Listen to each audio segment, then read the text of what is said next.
देहरादून के सहसपुर में मदरसा जामी उल उलूम को एमडीडीए ने नोटिस दिया है। यहां मदरसा प्रशासन बिना अनुमति के मदरसे के ऊपर एक मंजिल और निर्माण करवा रहा था। यही नहीं, मदरसा संचालकों ने यहां एक ओवरहेड वाटर टैंक भी बना दिया है, जो बिना किसी परमिशन के तैयार किया गया था।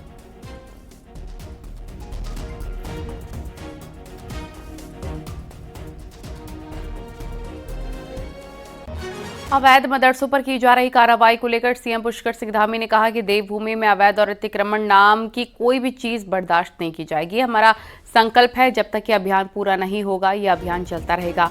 सीएम धामी ने फिर साफ किया कि इसमें किसी को टारगेट नहीं किया जा रहा।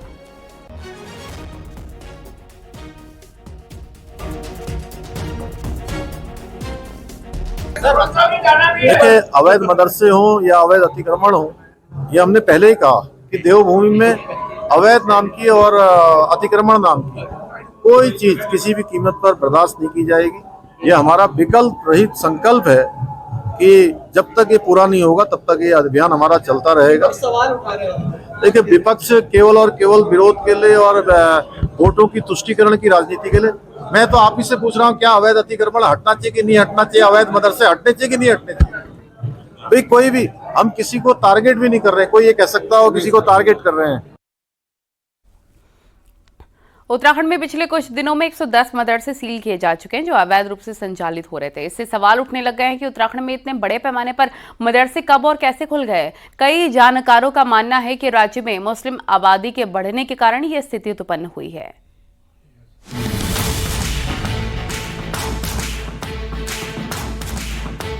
ये है देहरादून के सहसपुर स्थित जामी उल उलूम मदरसा, जिसे शुक्रवार को अवैध निर्माण पर दूसरी बार एमडीडीए द्वारा नोटिस भेजा गया। उत्तराखंड में अभी 110 से अधिक अवैध मदरसों को सील किया जा चुका है। हैरान करने वाली बात यह है कि 13 जिलों वाले छोटे से उत्तराखंड में 1000 से अधिक मदरसे संचालित हो रहे हैं, जिनमें से सिर्फ 416 ही रजिस्टर्ड हैं। साफ है, 500 से अधिक मदरसे अवैध रूप से चल रहे हैं।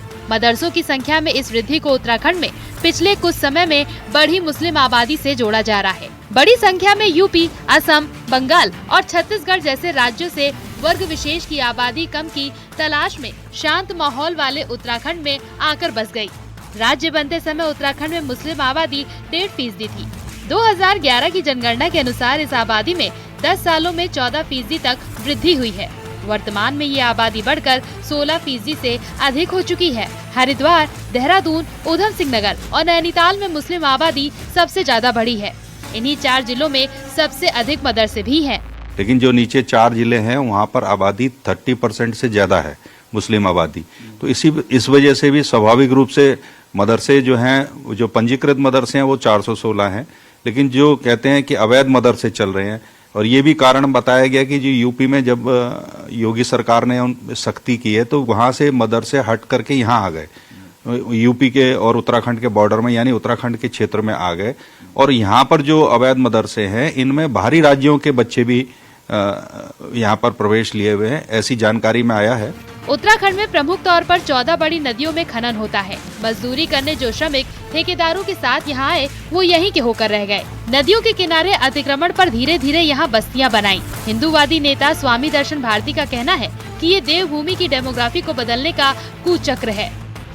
हम लोगों ने तो कई सालों से यहाँ पर सरकार से भी और तमाम एजेंसियों भी, जनता को भी जागरूक किया कि यहाँ पर मुस्लिमों की आबादी बहुत तेजी से बढ़ रही है। और मैं मानता हूँ ये मदरसे जो हैं उत्तराखंड की डेमोग्राफी को बहुत जल्दी बिगाड़ने में इनका बड़ी महत्वपूर्ण भूमिका है। मदरसों की जांच में कई बड़े खुलासे भी हुए हैं। इन मदरसों में ना तो पर्याप्त कक्षाएं थी, ना बच्चों के लिए पानी या शौचालय की उचित व्यवस्था। कई मदरसों में बड़ी संख्या में बाहरी प्रदेशों के छात्र पाए गए। सवाल ये भी उठता है कि आखिर वो कौन अभिभावक है जो बिना रजिस्ट्रेशन के इन अवैध मदरसों में अपने बच्चों को पढ़ा रहे हैं। विकास नगर से कुलदीप चौहान के साथ देहरादून से सुनील नवप्रभात की रिपोर्ट।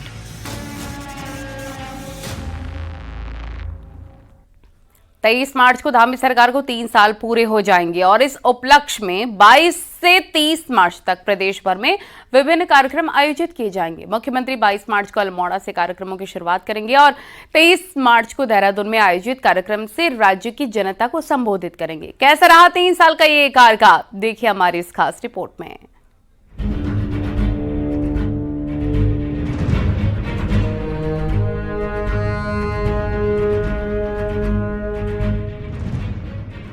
बाईस मार्च 2022 को मुख्यमंत्री पुष्कर सिंह धामी ने दूसरी बार राज्य की बागडोर संभाली और पहली ही कैबिनेट में वादे के अनुसार यूसीसी ड्राफ्टिंग कमेटी का गठन किया, यानी सत्ता संभालते ही विजन डॉक्यूमेंट का एक वायदा पूरा किया। इन 3 सालों में कई ऐसे फैसले हुए जिसने सीएम पुष्कर सिंह धामी को राज्य की सियासत में एक अलग मुकाम पर पहुंचा दिया। सख्त नकल विरोधी कानून लागू किया गया, दंगारोधी और धर्मांतर विरोधी कठोर कानून लागू किए गए, साथ ही लव जिहाद पर रोक लगाई गई। धार्मिक प्रतीकों के नाम पर हुए अतिक्रमण के खिलाफ बुलडोजर अभियान चलाया गया, जिससे पार्टी लाइन के अनुरूप मुख्यमंत्री की हार्डकोर हिंदुत्व की छवि उभर कर आई। अवैध मदरसों पर सख्त एक्शन लिया गया। यूनिफॉर्म सिविल कोड लागू करते ही उत्तराखंड देश का पहला राज्य बना। विजन डॉक्यूमेंट के अनुरूप राज्य में भू कानून लागू किया गया। राज्य में 3 साल में रिकॉर्ड 20,000 से ज्यादा युवाओं को सरकारी नौकरी दी गई। महिलाओं को सरकारी नौकरी में 33%, राज्य आंदोलनकारियों को 10%, क्षैतिज आरक्षण भी एक बड़ी उपलब्धि रही। औद्योगिक क्रांति के लिए 30 से अधिक विभागों की नई नीतियां बनाई। 3 सालों में अनवरत रूप से राज्य को विकास की ओर आगे ले जाने के लिए, यहाँ की माताओं बहनों के सपनों को साकार करने के लिए, नौजवानों को रोजगार से काम से जोड़ने के लिए, हर एक व्यक्ति के चेहरे पर एक सुकून का भाव आए, उसको लेकर राज्य सरकार निरंतर आगे बढ़ी है। अनेक उपलब्धियां हमको इन 3 सालों में प्राप्त हुई हैं। अनेक हमने ऐतिहासिक निर्णय लिए हैं। जहां एक और रोड कनेक्टिविटी, एयर कनेक्टिविटी और रेलवे कनेक्टिविटी भारत सरकार के साथ मिलकर के उस पर एक बड़ा प्रयास किया है, उसके साथ साथ ही एक नई टेक्निक से रोपवे, अभी जो केदारनाथ जी का, हेमकुंड साहिब का, मसूरी का, पुनियागिरी का, यमुनोत्री का, ये तमाम जो रोपवे बन रहे हैं, ये भी उत्तराखंड के पर्यटन की दृष्टि से एक मील का पत्थर साबित होंगे। 3 साल के इस कार्यकाल में पुष्कर सिंह धामी को सियासी और प्रशासनिक मोर्चा पर कई चुनौतियों का सामना करना पड़ा। वहीं जोशीमठ भू धसाव के बाद पटरी से उतरे जनजीवन को ट्रैक पर लाना एक बड़ी चुनौती है। बीते साल 4 धाम यात्रा के दौरान केदारनाथ आपदा और इस साल माणा में हुई एवलॉन्च दुर्घटना भी सरकार के लिए एक बड़ी चुनौती बनी। लेकिन अगले 2 साल किसी चुनौती से कम नहीं होंगे। राज्य में पंचायत चुनाव है तो असली परीक्षा 2027 की भी है, जब राज्य सरकार का कामकाज सही मायनों में कसौटी पर परखा जाएगा। न्यूज़ 18 के लिए देहरादून से सुनील नौप्रभात की रिपोर्ट। और बीजेपी के गढ़वाल सांसद अनिल बलूनी की मेहनत अब रंग लाने लग गई है। चुनाव के दौरान उन्होंने कोटद्वार के लोगों के पासपोर्ट दफ्तर खुलवाने का वादा किया था, जो अब जल्द पूरा होने जा रहा है। देखिए रिपोर्ट।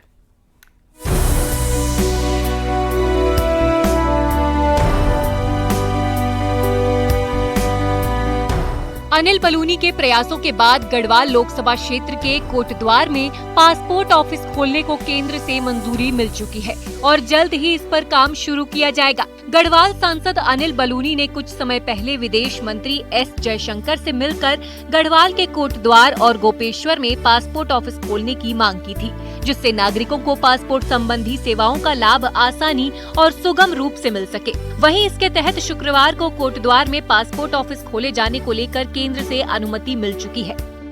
जयशंकर जी से मेरी मुलाकात हुई थी और मैंने उनसे कहा था कि हमारी जो गढ़वाल लोकसभा है ये बहुत ही, इसका जो जोग्राफिकल स्प्रेड है बहुत ज़्यादा है और यहाँ एक जगह से दूसरी जगह की दूरी बहुत ज़्यादा है और आप लोगों ने हमारे लिए एक श्रीनगर में पासपोर्ट ऑफिस खोला है, लेकिन डिस्टेंसेस बहुत सारे हैं।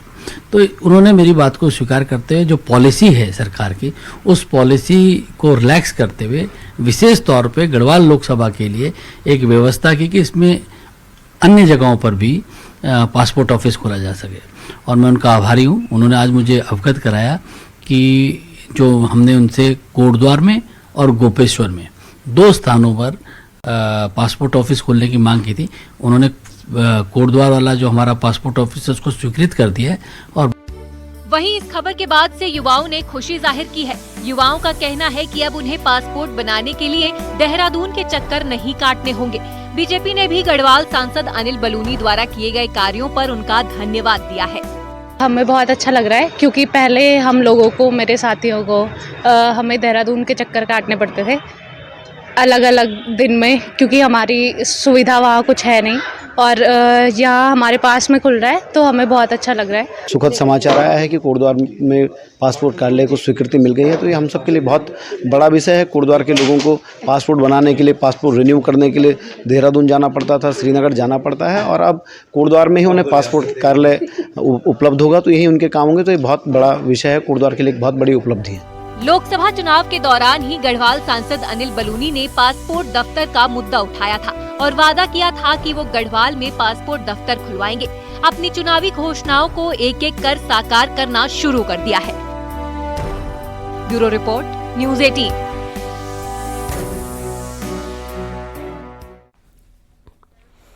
वोटर लिस्ट में कैसे गड़बड़ी हो रही है ये जनता को बताने के लिए कांग्रेस जिला अध्यक्षों को ट्रेनिंग दी जा रही है, लेकिन बीजेपी में गए कांग्रेस नेता का कहना है कि गड़बड़ी लिस्ट में नहीं बल्कि कांग्रेस में है। देखिए।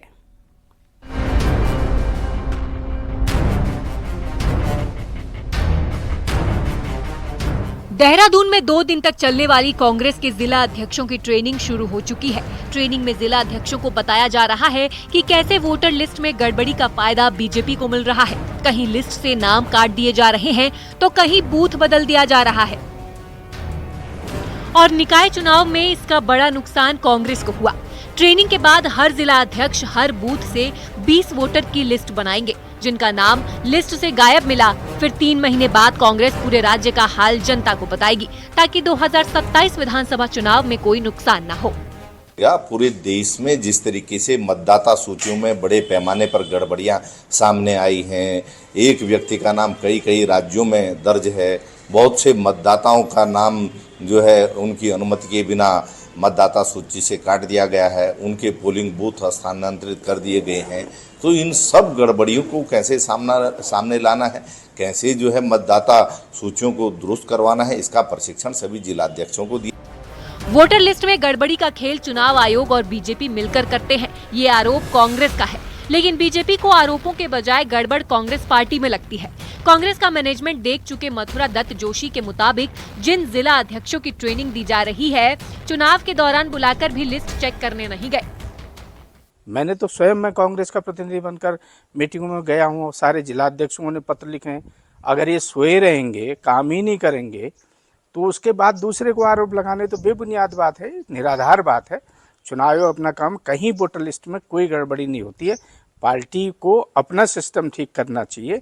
उनके यहाँ गड़बड़ी है, पहले अपनी गड़बड़ी को सुधारें, तब दूसरे पर आरोप लगाएं। ईवीएम को लेकर विपक्ष और कांग्रेस ने कई बार सवाल खड़े किए, पर इस बार कांग्रेस का डर वोटर लिस्ट में गड़बड़ को लेकर है, और कांग्रेस को लगता है कि अगर जिला अध्यक्ष गांव-गांव वोटर को बात समझा पाए तो 2027 में फायदा मिल सकता है। दीपांकर भट्ट, न्यूज़ 18, देहरादून। ऋषिकेश की चीला शक्ति नहर में दिल्ली से आए पर्यटक नहाते हुए डूब गए। इसमें से एक को बचाया गया, जबकि एक लापता चल रहा है, जिसकी तलाश की जा रही है। बताया जा रहा है कि लक्ष्मण झूला के अंतर्गत तकौड़िया पुल के पास दिल्ली से आए 5 युवक नहाने लग गए। इसमें से नहर में 2 युवक नहाने के दौरान बहने लग गए। तभी स्थानीय दुकानदार द्वारा एक का रेस्क्यू करके बचा लिया गया, जबकि दूसरा डूब गया।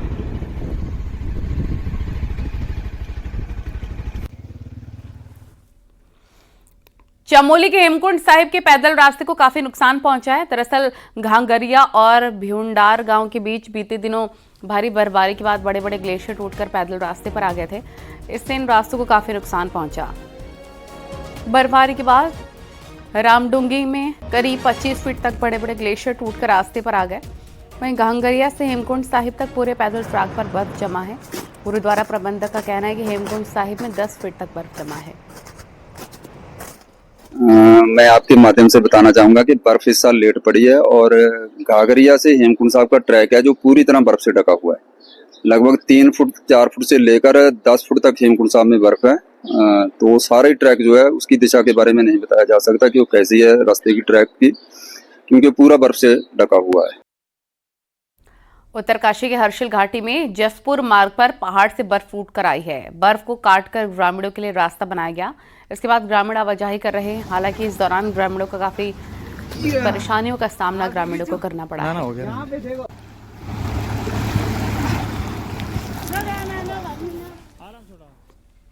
अब आपको दिखाते हैं पहाड़ टॉप 10 न्यूज। कोटद्वार पहुंची विधानसभा अध्यक्ष रितु खंडूरी ने कण्वाश्रम में बन रहे राजा भरत की मूर्ति के कार्य का निरीक्षण किया। अधिकारियों को जल्द काम पूरा करने के निर्देश दिए। अल्मोड़ा में पलायन रोकने के लिए गांवों में सभी सुविधाएं दुरुस्त करने में जिला प्रशासन जुट गया है। शिक्षा, स्वास्थ्य और रोजगार देने के लिए योजनाएं तैयार की जा रही हैं।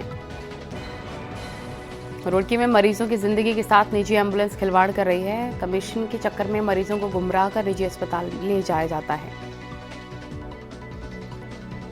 विकासनगर के त्योड़ी में बाहरी लोगों के नाम जमीन दर्ज के मामले में डीएम ने जांच के आदेश दिए। हिंदू संगठन लोगों ने डीएम का जताया आभार। रामनगर के पीपीपी मोड़ पर चल रहे अस्पताल के खिलाफ लोगों ने अनशन किया। सरकारी करने की मांग को लेकर स्वास्थ्य मंत्री का पुतला फूका। उत्तरकाशी के हर्षिल में 1 अप्रैल से शराब की दुकान खोले जाने का विरोध हो रहा है। ग्रामीणों ने जिला मुख्यालय पर विरोध किया। बागेश्वर में अप्रैल से खुलने वाली शराब की दुकान के खिलाफ कांग्रेस ने विरोध जताया। कांग्रेस कार्यकर्ताओं ने डीएम को सौंपा ज्ञापन।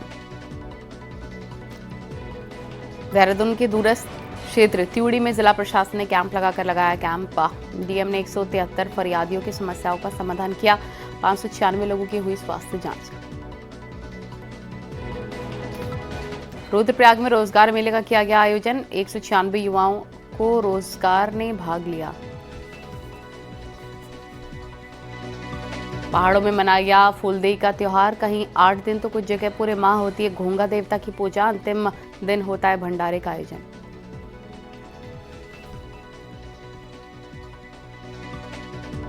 रामनगर में फूड फेस्टिवल का आयोजन किया गया। इस फेस्टिवल का मकसद कुमाऊनी व्यंजन को टूरिस्ट तक पहुंचाने का है। देखिए रिपोर्ट।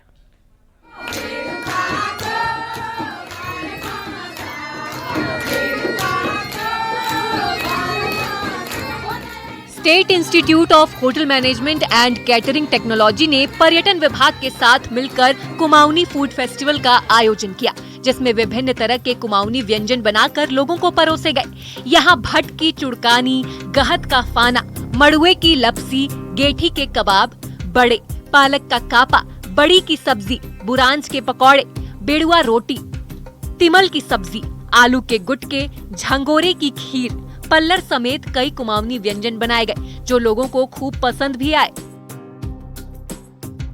जैसे चुड़कानी है, ये सब तो लोग रोज मतलब बन ही जाता है मोस्टली सबके घर में, लेकिन जो पुराना है, जैसे मैंने गहत का पाना बनाया तो बहुत पता भी नहीं रहता लोगों को कि क्या चीज होता है, तो मैंने इसको गहत का पाना कि लोग इसको जाने और बने, और बहुत हेल्दी फूड होता है। मैंने आज बनाए हैं ये मालपुए, पहाड़ी स्टाइल के मालपुए, तिमिल की सब्जी, और ये सूखा मूली को बोर के सुखा के उसकी बनती है साल भर वो, और इसकी मडवे की लापसी, और ये पकौड़ी इसकी रोडोडेंड्रॉन्स जिसको हम बुरांच कहते हैं, उसकी पकौड़ी बनाई। जो लोग खाली जूस पीते हैं तो पकौड़ी बनाई।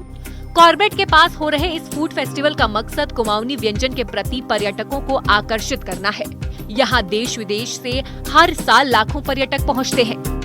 कुमाऊनी खाना जो कि विलुप्त होता जा रहा है, और यहाँ के जो लोग हैं उनको भी पूरी जानकारी नहीं है कि ये खाना कैसे बनता है। जो हमारे पूर्वज थे, काफी सारे डिशेस थे जो कि अभी आज के जनरेशन से पूछिए तो उनको पता ही नहीं है कि क्या है। तो बेसिकली हमें इस कुमाऊनी खाने को प्रमोट करना है। देश विदेश से लाखों पर्यटक यहाँ पर आते हैं, हर साल आते हैं, विभिन्न तरह की अनुभूतियां करके जाते हैं, वाइल्ड लाइफ देख के जाते हैं, बाकी जो यहाँ की नैसर्गिक सुंदरता है उसको भी अवलोकन करके जाते हैं। पर किसी उसमें जो पहाड़ का जो कल्चर है और स्पेशली जो यहाँ का फूड है, यहाँ के व्यंजन है, उनके बारे में ना तो उनको टेस्ट करने का मौका मिल पाता पूरी तरह, और ना वो उसको समझ पाते हैं। इस फूड फेस्टिवल में कई रिजॉर्ट्स के मालिक और मैनेजर भी पहुंचे, जहां उन्होंने इन व्यंजन का स्वाद भी लिया। साथ ही इन व्यंजनों को अपने रिजॉर्ट में प्रमोट करने की बात भी कही।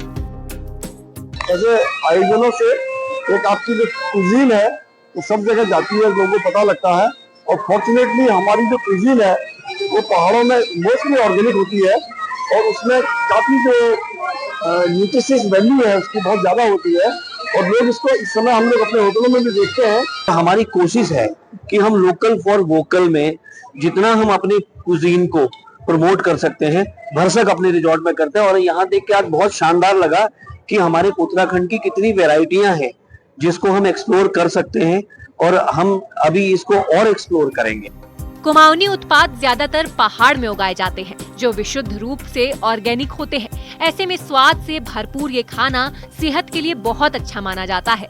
उम्मीद की जानी चाहिए कि पर्यटन विभाग की ये पहल रंग लाएगी। न्यूज़ 18 के लिए रामनगर से गोविंद पाटनी की रिपोर्ट।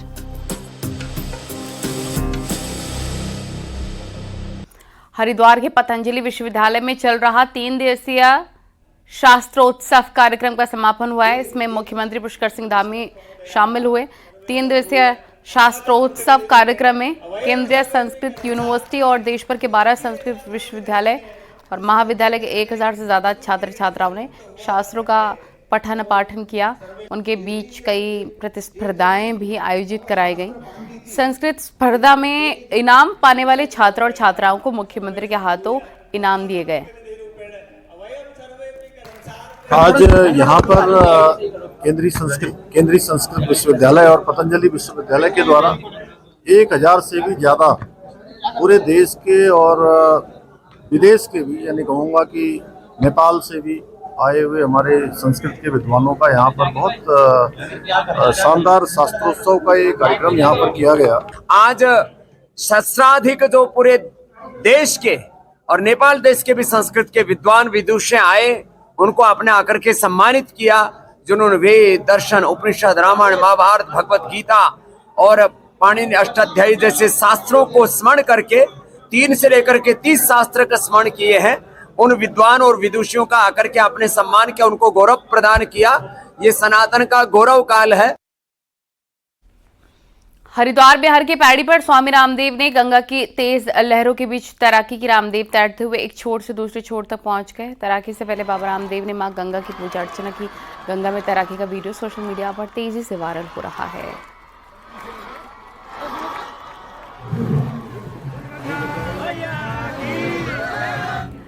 आध्यात्मिक गुरु रहे पायलट बाबा के निधन के बाद उनके शिष्यों में संपत्ति को लेकर विवाद अभी भी थमा नहीं है। हरिद्वार में शिष्यों के एक गुट ने पायलट बाबा के उत्तराधिकारियों पर कई गंभीर आरोप लगाए। उनके शिष्य पूर्णानंद गिरी ने कहा कि आश्रम में गुंडा तत्वों का बोलबाला हो गया है, जिससे आश्रम के सेवादारों को भी खतरा है। साथ ही सभी आश्रमों की व्यवस्थाएं भी ठप हो गई हैं। जिस समय हम गुरु परिवार सारा बात करेंगे उस समय आप लोगों से समझ आऊंगी। खड़ा उनको बना के गया था। सबसे पहले हमारे गुरु महाराज की शॉर्ट सी फेल हो गई। सब लोगों को पता है, आप लोग तब भी थे, आप लोग अब भी हैं। कोई बात नहीं, गलती परिवार में होती है। उसके बाद महाकुंभ में भी ये फेलियर रहे। ये अपने आश्रम में रहे ही नहीं, बाबा की व्यवस्थाओं को इन्होंने संचालन ही नहीं दिया। उसके बाद भी चलो कुंभ का मेला भी हो गया, कोई बात, फिर तो लौटो घर में अपने। आज मेरे साथ सब लोग बैठने को तैयार हैं, इनके साथ बैठने को तैयार क्यों नहीं है?